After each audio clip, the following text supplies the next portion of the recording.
Let me be honest, the internet is drowning in lies about hair growth and scalp health. Every time you get on YouTube, anytime you get on social media, there's a new oil, a new peel, or a new hack that is going to fix all of your problems. The truth of the matter is, most of these people are not professionals or scientists. They're salespeople. If you've been chasing shiny promises, wasting money, and even though you're doing all of that, you're still not seeing real results, this is the video that you've been waiting for. And these women whose testimonials have been popping up on the screen are your proof. Because in today's video, I am going to teach you a 6-step process to cut through the noise step by step. And by the end of this video, you'll know exactly how to separate salespeople from real scientists.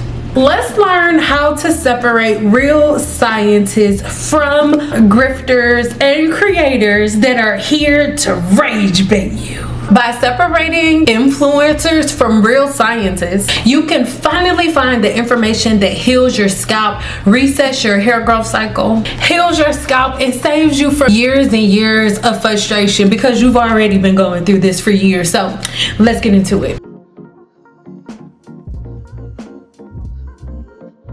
Don't get offended. Put on your happy smile. Step 1. The deeper a person goes into the information that they're giving you, the more weight they're going to hold. Limited studies expose so many gaps in study, right? What do I mean by that? When you come across my videos, right, you will get overwhelmed sometimes because there are over 1,000 videos here on my channel, and I'm tackling hair loss, and I'm tackling hair growth from all different forms, right? Holistically, with herbs, from your gut, from the different practices that you do externally, from the different ways that you style your hair, the hacks, the rice water, all of the things, right? And the reason that I do this is so you can have a body of work, so you can answer the following questions. All of the questions that I am going to ask you right now should be easily answered just by simply going through the content of the people you're learning from. Number 1, what is said. For example, oils, butter, and greases don't belong on the scalp. Nothing goes on the scalp but shampoo. That's an example of what was said. Number 2, how did I get to this conclusion? When you go through my videos, I have so many different videos explaining to you exactly how we came to this conclusion. Number 3, have you studied both sides? What does that mean? When I say nothing goes on the scalp but shampoo, it is because I have studied both sides of the spectrum. So I spent the first part of my career doing the latter, oiling, greasing, buttering, all of the things. I used to do that too. And then throughout my studying, I was like, okay, let me look at the other side of the spectrum. And as I began to test the theory that I thought was right, which is oiling and greasing and buttering the scalp is something I need to do because I'm black, as I dove deeper to prove that wrong, I discovered the latter. Have you tested your studies and your findings against your peers that have an opposing opinion, right? Are we actually testing it out free of emotion, right? We'll get into that in a second, but that's the next question. Please write all of these things down. If you haven't written anything down, stop the video right now and rewind it and write it down right now. I'll wait. And the next question, the final question is this a belief given to you by tradition, or does this come from academia? Does this come from real study and comparison? Let's move on to phase 2. Now, if I keep looking down, it's because I have my binder. These are my own scientific notes that I've kind of written out for you guys just to track my scientific process in a different way. So I'll be reading from this, but just as my handwriting. It's chicken scratch. This is the playbook. Speculation. What if? Now, this is where the conversation normally starts, and for most YouTubers, for most creators, this is where the conversation usually ends. For example, what if you use coconut oil on your hair, because coconut oil is a humectant, because coconut oil binds to protein and it'll lock in the water molecule. So what if you put that in your hair and you use this? Let's test it out. What if? That is where most YouTubers stop at speculation, but let's keep going. This is where most of the things that they're presenting to you are based on emotion, based on cultural practices and different traditions that aren't backed by science either, or aren't backed by real life study and real thought.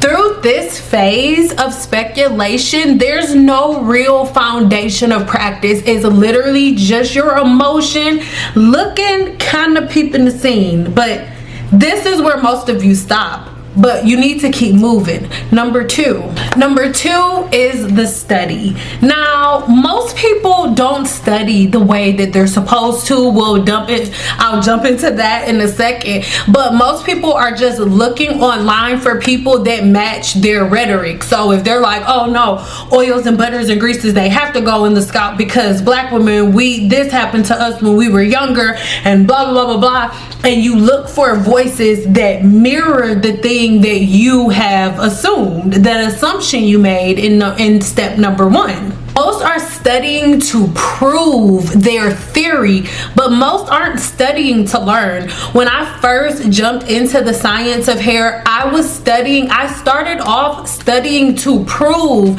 the person that I was learning from wrong. Like, no, I'm a black woman, I have to use oil and butter and grease. And then I ended up learning that I had to change the way that I study, and not study to prove, but really study to learn. And when I did that, I was able to lay down my offense and look at things for what it was and really learn the things that I did not know. People that are stuck on level 2, they're normally using like popular buzzwords like 4C, 4B, slip, and all of the things. These will be the buzzwords that are going to invoke emotion out of you, and thus getting you caught into that loop and that cycle. Number 3 is the hypothesis, right? Based on what I've learned, I think that, and most of the time their hypothesis is something that they're also giving to you as fact. But remember, in the scientific process, the hypothesis is just the very beginning. You don't stick with your hypothesis, but online the majority of people stick with their hypothesis, and that's it. It is just simply their original thoughts based on the cultural practices and everything that they have held on to. It forms their hypothesis, an original thought or something that they've taken from somebody else with no testing. Number 4 is experimenting and engaging, right? From a scientific perspective, right, what I'm going to do as a person who's really there to learn and really there to get results, I'm looking for the person who has the strongest opposing opinion, and not necessarily the person, but I'm looking for the strongest opposing opinion. And my focus is not that person, my focus is on their opinion and me testing it against my own data and seeing how it matches or tears apart my own hypothesis and theory. You're not seeking to argue, you're just seeking out to find somebody whose scientific information maybe makes sense, or they can somehow link to yours, to humbly listen and compare, not to critique or attack. As a scientist, you have to have a strong willingness to be wrong. Sometimes being wrong is my favorite thing to do, because it triggers me to begin to learn more and to tear apart my old theories and build new ones. Number 5 will be theory building, where we're no longer debating, you're no longer going back and forth. But at this point, most people have completely stopped at the hypothesis theory and never get to this point. For the most part, as a real scientist, at this point, I have done so much testing. I almost know that I know that my theory is right. So I'm low-key putting out the information and inviting testing, inviting challenges from other scientists on my level, right? Those are the things that a real scientist is going to do.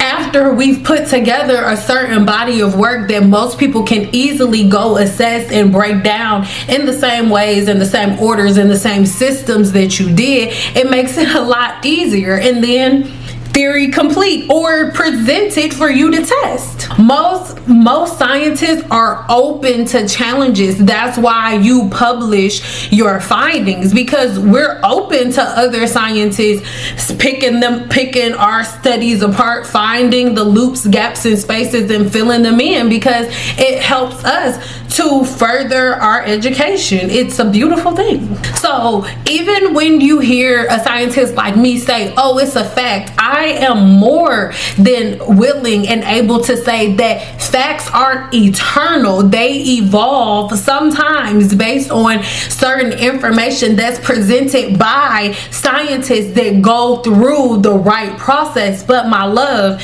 you just simply getting on YouTube, finding your favorite video that matches the way that your grandma used to put stuff in her hair, it doesn't stand the test of time because there's no real foundation. Most scientists have extreme humility and an open mind. So if certain things need to evolve, it can. But another thing a scientist has is a whole lot of pride in their work. So if there's another scientist that is not on my level, I'm not going to entertain, argue, go back and forth, or debate with you, because I understand that your understanding is only going to be linked to the level of studying and the level of steps that you've completed. And most scientists are more than aware when they come across somebody that isn't on their level, and that's just the truth. And it shouldn't be something that offends people. It's just the thing. Calling a spade a spade. I'm giving you the real inside scoop to the way a scientist's minds work, so that way you can tell the difference. Next step. So when I come across somebody who maybe wants to debate my theories, my question and my line of logic is always, okay, how much depth have you went into with your line of study? And until you've done the same amount of work and testing and theorizing that I've done, I don't make room or space for you. For you, I'm just a teacher. I only debate my peers. I don't just randomly debate people. So this leads us to our next phase, which is dominance versus discovery. Just know that your performance, your ability to be loud, your ability to foster in millions of views or hundreds of views or whatever the case may be, whatever it is, that is not the thing that gives you validity. Performance does not equal proof. So how do you know for sure? So now that you know your own scientific method to tell the difference, right? What are the things that you are looking for specifically? Like that when you look, you like, there we go, you on that bull. The source diversity. What does that mean? How many people and how many sources have you learned from? So if somebody's giving you information, oh, as a black woman, you have to do this with your hair, you have to do this with your hair. If they are coming to you as a scientist, if they do not have a body of data, how many sources have you learned from? Most of the time, right, when you get excited about learning from somebody, it's like, oh, they learned from Dr. Sebi or whatever the case may be. That's fine. I'm not saying that there's anything wrong with that, but you need to learn from multiple people in multiple races, especially as a scientist, somebody who's comparing data, to just learn from one group of people from one area that has one specific diet, who has basically the same amount of activity and all of the things. It's not a wide range of data. For example, I'm from Detroit, Michigan, so I'm gonna use that as an example. That's just like like a scientist making a statement about, oh, all black women are gonna grow horns on both sides of their head by the age of 17 because all the girls from Detroit did. Well, that's not a good enough case study. It's not, because this group of women from Detroit could drink a certain type of water. It could be something in the water. The sunlight could be hitting them in a certain type of way. They could possibly all have the same amount of activity during a certain time of year. There could be so many different variables. So to just make an emotional statement without enough standing, that's gonna be your number one sign. How many people are you learning from? How many groups are you learning from? A better example, just because a person has the same color skin as you does not mean that they're the best person for you to learn from. And also, it doesn't mean that the only people that you learn from as a black person are other black people. There are scientists that are absolutely amazing, right? There are that are not the same color as you. So how many people have you learned from? What are the different variables that these teachers have as it pertains to their education? Or have you only gathered information from cultural practices or based on emotion? Number two, so what is your strongest opposing opinion, and how have you ran tests against that opposing opinion to prove it wrong or to prove your theory to be superior? Like, what were the exact tests? And remember, your emotion and your opinion and what your grandma did and cultural practices and what Africans do, that's not an excuse. That's not a form of study that is going to be honored in any type of scientific anything. So remember, whenever somebody says, for example, if I'm like, okay, oils and butters and greases don't go on the scalp because they feed the yeast and bacteria that lives there and blah blah blah blah blah. So a good counter argument or a really good sign that somebody is literally just on here going and giving you information off of emotion is their response isn't scientific. Their response will be like, oh, well, I did this for 100 years, or they've been doing this for all of this time. Like, no, your counter should be something scientific. Like, no, oil, yeah, like old findings show that it feeds the microbes in the scalp, but this journal entry says that the grease and the oil actually suffocates it. It don't. I'm just giving an example. But this study shows that the oils and the greases actually suffocate the bacteria, leading to a healthy scalp environment. And then we would have healthy dialogue. But most of the time, that's not what happens. Most of the time, it's met with some type of insult that ends up distracting or deflecting from the situation because there's no real study, so there's no foundational answer. A scientist like myself welcomes pushback, but pushback that's scientifically based, I just never get any. I welcome other people's theories because I have a hunger for knowledge. I have no problem changing my theories. But someone who's just on here randomly just quoting stuff, pretending to be a scientist, but they're really just an influencer and a salesperson, they see pushback as an offense. So instead of them defending the position or having scientific dialogue,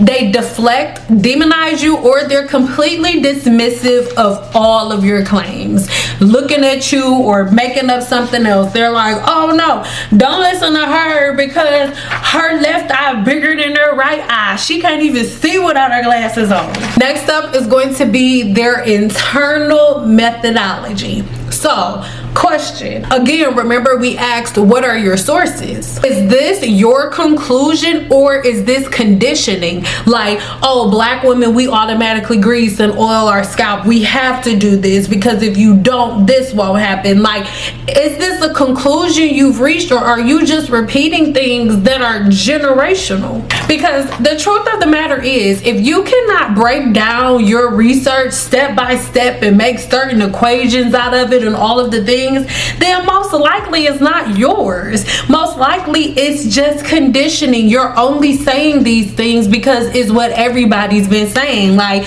when you're getting your hair braided, or if you're braiding your kids' hair and they say, oh, mommy is too tight, you're like, oh, well, beauty knows no pain. Oh, beauty knows no pain. Or it's like, okay, if you grease in the scalp and it's like, oh, grease don't go on the scalp, oh, all black women need, it's like it's something that's automatically in you. It's something that's innate for whatever reason. But these are the real generational curses.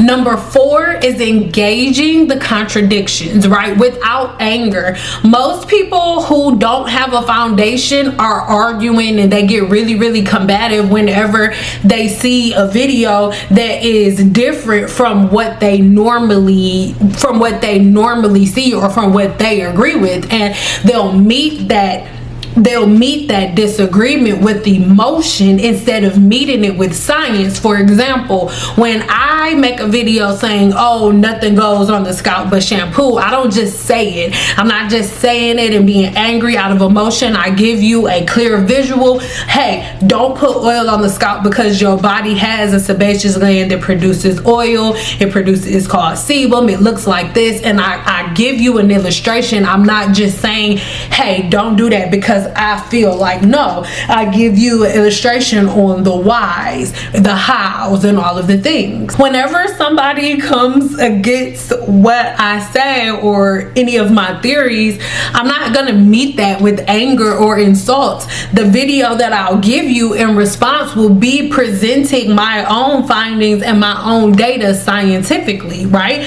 Do I have a problem breaking certain things down in layman's terms? Sometimes, but my channel's for who it's for. But see, grifters and social media influencers that are pretending to be scientists, they do things a little differently. Instead of them engaging with opinions that oppose them, they'll change the subject, start leaning more towards insulting the person that has the theory that they don't agree with. And as they do that, it's invoking emotion out of you, as they end up just completely changing the focus. So that way, that part of your brain that is going to allow you to start thinking critically and start making those comparisons between the information you're getting from me or somebody like that, it clouds your judgment. You can't think critically anymore because you've been rage baited. So that part of your brain where you're like making connections is off because you're too worried about how the person talks or how they touch their hair or whatever thing that they've pointed out. It's to trigger emotion to distract you from facts. And number 5, the emotional triggers,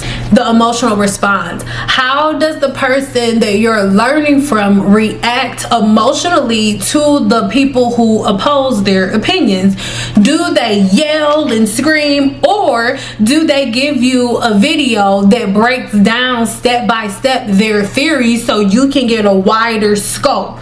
These are the things that I really want you to understand. And are they coming from multiple sources, or did the person that you're listening to, did they cherry pick the people that are on social media that are sharing their debates or sharing their areas of expertise? These are the things that you have to think about, because most scientists, I've never really met 2 scientists that agree on that. Everything. Most of the time our theories are different because a lot of times we process information differently. So we're both getting to point Z, but sometimes our pathways from point A to point Z will be very, very differently. We both still get there, but our ways and our routes may be different. And that is where scientists will sit down together to talk, to understand, hey, how did you get to root Z? I didn't get there like that. But again, you'll know the difference between a scientist and a grifter by how they get to the end result. A scientist is never attacking the person, always the theory. Always pay attention. When you have depth you have a confidence that doesn't take matter or make room for offense, right? Because when you have confidence in whatever theory you're presenting to people, you have confidence because you've tested it over and over again, and you're more than willing to present your studies to people so they can see it and piece things together themselves. If you being critiqued leads to attack, right? If the methods of study or the methods of you doing hair lead to attack, it has no real foundation. And that's something that you have to think about, because if it had a real foundation, you wouldn't have to lead with an attack, emotional attack, because you would have the critical thinking, you would have the thoughts and the study and the theory already right there on the dome, so you wouldn't need to reach for anything like that. If somebody's theory that you don't agree with leads to a personal attack, it was never ever founded in foundational theoretic study. It was only based out of emotion and ethnical patterns and generational curses that need to be broken.